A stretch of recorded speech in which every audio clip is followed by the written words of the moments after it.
What's up everybody, it's August 4th, 2016 and it's time for today's episode of Level Up, our daily video game news show. We bring you all the latest and greatest stories from within the video game industry. And we're kicking off today's episode with some more Nintendo NX news.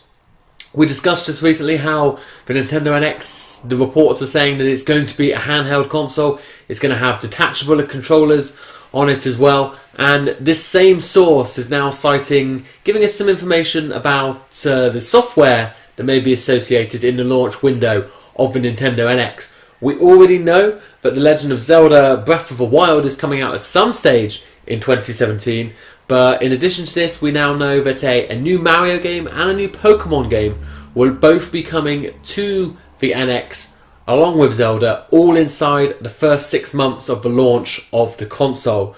So Nintendo obviously realising how important it is to have a strong lineup. I would even say not just the first 6 months, they need to get at least 2 of these 3 games to be actual launch titles. That should be the goal that they're aiming for. Obviously Legend of Zelda looks like it could be there. Pokemon, we don't know. Is it going to be a brand new game? Is it going to maybe be a port of the Sun and Moon game that's coming to 3DS later on this year, or is it going to kind of work with Pokemon Go? We don't really know too much about it right now, but obviously Nintendo are very wary that they need to get games on this hardware if they want it to be successful. The same report is also stating that they believe that Sony has secured third-party support from the likes of Sega, Square Enix, Ubisoft, Activision and Warner Brothers. So obviously, if that is the case, that's really, really important. We've talked about it many times before. First party is great, but they need that third party support as well. But if you release a console which launches with both Zelda and Mario, people will go and buy it without a doubt. Moving on, and whilst we don't know exactly when those games will be coming to the NX, what we do know is that Inside will officially be coming to the PS4 this month. We talked just a couple of days ago that there was reports circulating trophies had come up on Exophase, which was a pretty strong indicator that it was going to be real. But yes, they have now released a launch trailer for the game, confirming that the game will be coming to the PlayStation 4 on August 23rd. So this is obviously really good news for Sony fans, for PlayStation 4 owners, to be able to play Playdead's absolutely fantastic game. It is very much one of the best games of 2016, and with regards to Limbo, I think they had to wait quite a little bit longer until they were able to get this on these Sony consoles. So to see this occur only a couple of months after the release of the original game is really, really good news. At the end of the day, console wars aside, when a game is this good, you just want as many people to play it as possible. So make sure you go and download that. It's still in August. It's before all the big releases start rolling out. You can knock it out in an evening. Must play. Go and play it. And then let me know what you think about it as well, because there were so many thoughts about the ending of that game. Moving on to a game that's coming even sooner than Inside is No Man's Sky. We know it is here just next week now. We are less than a week away for Hello's game's extremely, extremely vast space universe first-person exploration title. And it appears that even though this game went gold a few weeks ago and that they're building up to the release, Hello Games are not resting on their laurels. They've been hard at work over the past few weeks, and apparently, according to Sean Murray, they are nearing the completion of the first big patch of the game. Now, obviously we see these things now so many times about day one patches and stuff, and people get angry about it. The reality is, obviously, this at some stage they have to draw a line under the game. You can never make the game perfect. But obviously with these updates now, they can always continue to improve it and support it. They did say that the patch will address some minor bugs and stability, and it's also going to bring a lot of new features and better balancing and content. So the good thing about this is it kind of hints that maybe the developer might be adding new, maybe free. We haven't heard anything about a season pass, so free content to the game in the future. Always great when we see a developer continue to support a game beyond its release, and it seems very much so that Hello Games are going to be supporting this game. Really looking forward to checking this one out next week. We'll have plenty of discussions about it here on TGI and Let's Plays and everything and more, so make sure you come back to us in a week's time for all of those impressions.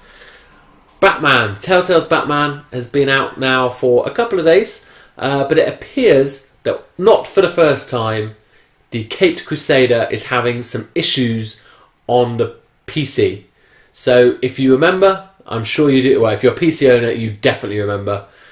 Arkham Knight was, or had, a horrendous release on the PC last year when basically it didn't work. It was absolutely... Performance was horrendous. It was so bad that Warner Brothers had to strip it from sale. And yeah, the community were very, very angry about it. And that's what we talked about, that maybe this was why the Arkham collection had been delayed. But now it appears that, unfortunately, Telltale's episode 1 of Batman is suffering from a range of issues, which is including crashes, low frame rates, resolution problems, gamepad issues, and apparently in some cases it's actually trying to use the integrated graphics hardware on a individual's PC rather than using the dedicated GPU, which obviously most people have. So it seems like there's a lot of problem. Telltale have addressed this and said that they're aware of the problem and currently working on a patch.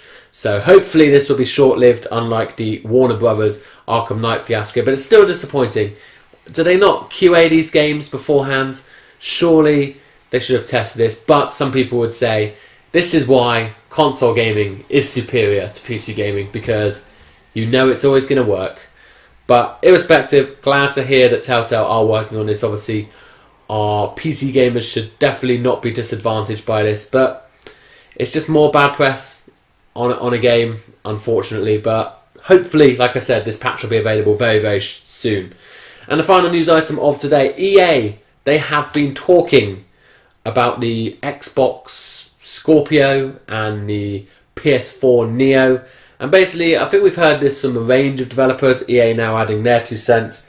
Basically just adding that they think it's an absolutely great idea to be having these shorter life cycles, and they go on how the big divide between console generations is kind of fading away or possibly even diminishing completely. So obviously it makes their developers be able to push the boundaries of what they want to do even more if they have more powerful hardware to work with. We do see it on PC. Obviously, okay, we talked about Telltale not being great, but in certain instances, obviously, games are looking far, far better. We see 4K gaming on PCs already right now.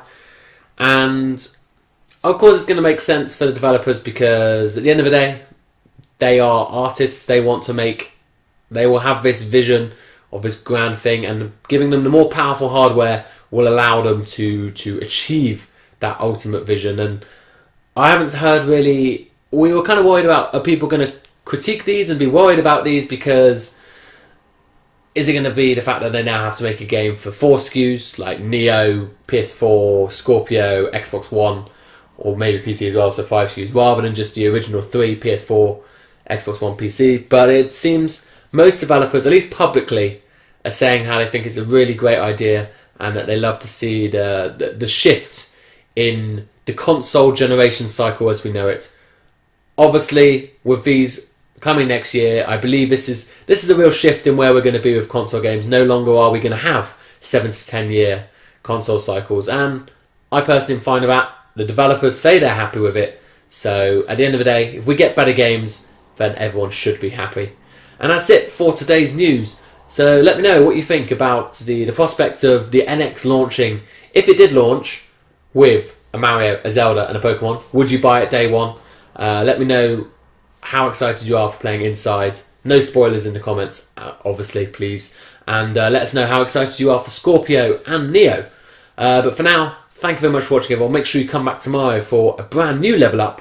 But for now, I will see you all next time.